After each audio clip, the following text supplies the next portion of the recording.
নমস্কার, শুক্লার ব্লগে সবাইকে স্বাগত জানিয়ে আজকে একটা নতুন সকালে শিখেছি যোগব্যায়াম নিয়ে। তো যে যেখান থেকে দেখছো দূরের কাছে সবাইকে আমার আন্তরিক ভালোবাসা, বড়দের প্রণাম দিয়ে ভিডিওটা শুরু করলাম। দেখতে থাকো আর সঙ্গে থেকো। আজকে একটা নতুন গল্প নিয়ে এসেছি তোমাদের সঙ্গে, কিছু শেয়ার করব। অনেকদিন হয়ে গেছে, একটু অনিয়ম হয়ে গেছিলাম, শরীরে একটু আমার খারাপ যাচ্ছিলো, সেই জন্য আমি যোগাব্যায়াম একটু দূরে ছিলাম। তো চলো, ওঠো, জাগো, থেমে থেকো না যতক্ষণ পর্যন্ত লক্ষ্যপ্রাপ্তি না হচ্ছে। কেউ যদি আমার প্রতি মন্দ ব্যবহার করে অথবা আমার নিন্দে করে, অসম্মানজনক কথা বলে, তাকে সহ্য করে উত্তর না দিয়ে কোনো রকম শত্রুতা বৃদ্ধি হয় না। নিজের মনে স্থির করে নিও যে এই মৌন অবলম্বন করাই হলো সর্বশ্রেষ্ঠ উত্তর। যে নিজেদের কর্তব্যের অটল থাকে এবং অপরের দোষ অথবা দুর্গুণের সন্ধান না করে তার আন্তরিক প্রসন্নতা অক্ষুণ্ণ থাকে। জীবনে উত্থান পাথান লেগেই থাকে, অতএব প্রসন্ন থাকার চেষ্টা করো। যে মুখে হাসি নেই সে মুখ কোনো কাজেরই নয়, তাই হাসি মুখে সব কিছু করা দরকার। যে ব্যক্তি নিজের মানসিক শক্তিকে সুস্থিত করতে চায় তার কখনোই নিজের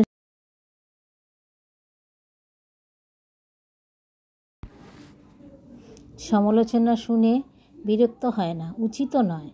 তো যে মুখে হাসি সবসময় মানুষের জীবনে থাকা দরকার, কিন্তু আমরা তো সবসময় হাসতে পারি না।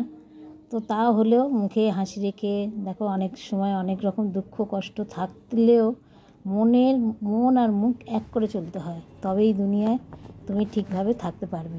এই পৃথিবীতে এমন কিছু কষ্টকর পরিস্থিতি আসে যখনই তোমার কোনো কাজের উদ্বেগ, ক্লান্তি ও নিরাশা থাকা সত্ত্বেও তার মধ্যে প্রবল শক্তি বিদ্যমান থাকে। নিজের কাজ সম্পন্ন করার পর একদিকে সরে দাঁড়াও এবং কর্মফলকে সামনে প্রবাহিত করে যেতে দিন। নিজের শক্তি ও সামর্থ্য অনুযায়ী কর্তব্য কর্ম সম্পন্ন করার পরই ঈশ্বরের কাছে আত্মসমর্পণ করুন। কোনো ঘটনাতেই হতদম হবেন না। আপনার কেবল নিজের কর্মের উপরেই অধিকার আছে, অন্যের কর্মের উপরে নেই। কারো সমালোচনা করবেন না, আশা করবেন না, ভয় করবেন না। যা হবার তা ভালোই হবে। অনুভূতি আসে এবং চলেও যায়, এতে অধৈর্য হবেন না। অধৈর্য হওয়াটা একদমই উচিত না মানুষের। দেখো, মনের মধ্যে অনেক রকম উথল ফাথল আসবে, জীবনে কষ্ট দুঃখও আসবে, তাই বলে অধৈর্যটাকে একদম হতে নেই। অধৈর্য হওয়া মানে সব কিছু তোমার হারিয়ে যাওয়া। তোমাকে মনে স্থির থাকতে হবে।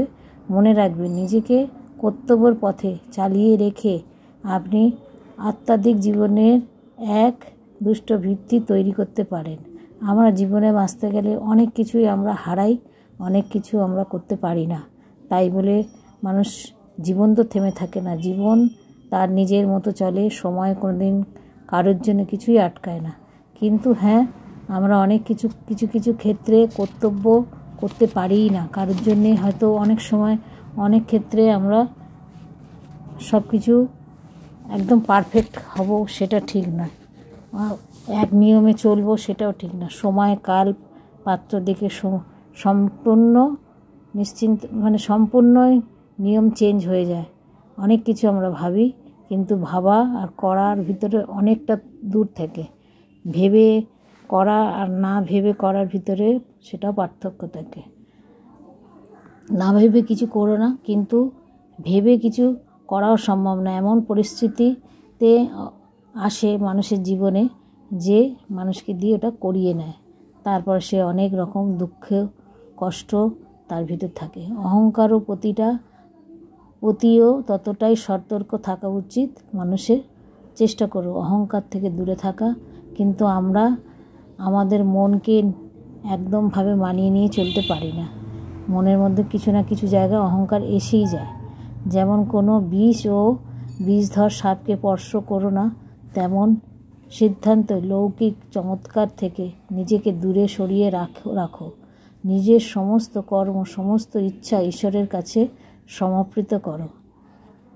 পরনিন্দা, পরনির্ভরশীলতা তোমাদের অত্যাধিক অসহায় করে তুলবে, দুঃখী করে তুলবে। কখনো পরের প্রতি নির্ভরশীল হয়ে না। যতটা পারবে নিজে কাজ নিজে করে নেওয়া উচিত। পথদর্শনের জন্য অন্যের উপর নির্ভর না করে আত্মনির্ভরশীল হন। যতক্ষণ না নিজের উপর তোমরা নির্ভরশীল হচ্ছ ততক্ষণ তোমরা কষ্ট পাবে। তুমি অন্যের উপর নির্ভরশীল হলেই তোমার দায়িত্ব ভাববে যে অন্য কেউ নিয়ে চলবে, সেটা কিন্তু হয় না। আর তাও যখন সে করে না তখনই তুমি কষ্ট পাবে। সেই জন্য নিজেকে আত্মনির্ভরশীল করা খুবই প্রত্যেক মানুষের দরকার, কিন্তু আমরা সেটা করি না। সেই জন্যই আমরা এতটা কষ্ট পাই। যদি তুমি প্রকৃত যোগী বা প্রকৃত মানুষ হয়ে থাকো, তো এইগুলো নিয়ে তোমাকে চলতে হবে। দিন রাত তোমার নিজের ভিতরে কোনটা ভালো কোনটা মন্দ সেই সবগুলো তোমাকে বিবেচনা বুদ্ধি। প্রকৃত সংসার ত্যাগ করে থাকলেও মন সমস্ত কষ্ট পাবে কেন? নিজের সমালোচনা করতে গিয়ে অন্য রকম ত্রুটি না থাকে তাহলে প্রকৃত উন্নতি হবে না।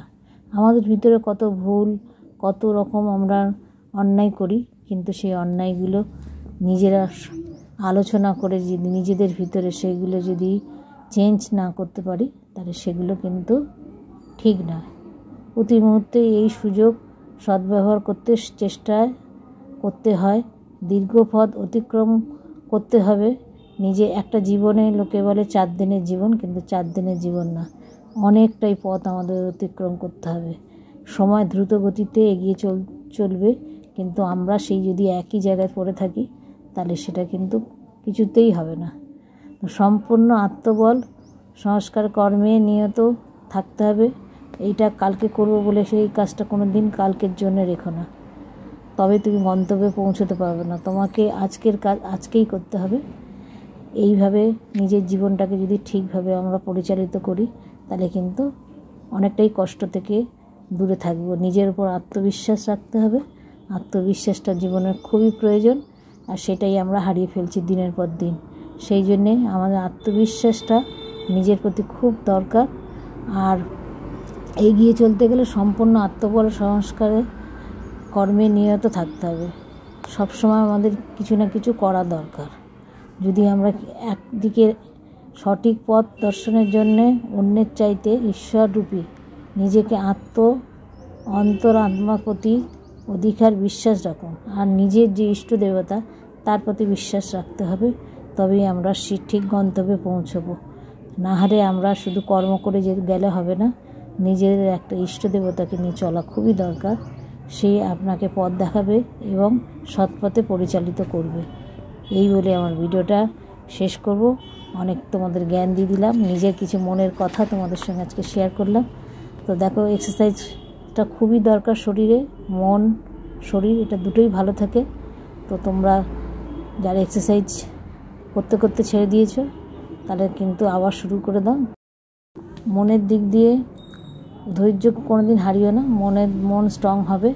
আর যদি ধৈর্য আশা অটুট থাকে তাহলে অতি শীঘ্রই তোমার নিজের গন্তব্যের সমস্ত পরিস্থিতিতে সম্মুখীন হওয়ার উপযুক্ত যোগ্যতা ও ক্ষমতা জেগে উঠবে।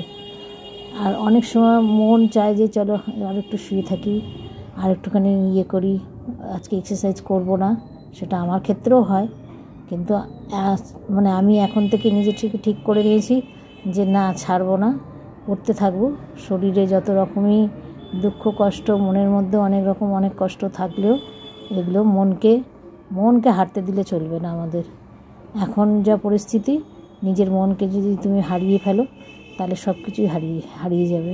তো সুতরাং আমরা নিজের একদম ধীর বিশ্বাস নিয়ে এই সংসারে এসেছি, ধীর বিশ্বাস নিয়ে আমাদের চলতে হবে। আর নিজেকে স্ট্রং রাখার জন্যে শারীরিক ও মানসিক বিকাশের খুব প্রয়োজন প্রতিটা মানুষেরই। যতই তুমি যোগব্যায়াম করো, অথচ মনের মধ্যে কিছু খারাপ জিনিস রাখলে সেটাও হবে না। মন থেকে তোমাকে সব রকম খারাপ জিনিস দূরে করতে হবে, আর সদাচারে থাকতে হবে, আর শরীরের প্রতি লক্ষ্য রাখতে হবে। এক্সারসাইজ যোগব্যায়াম যেটা করো সেটা খুবই প্রয়োজন। এটা করলে কী হবে, তোমার মন শরীর দুটোই ভালো থাকবে, আর তুমি আগে গিয়ে যা তোমার ইচ্ছা সেটা তুমি করতে পারবে।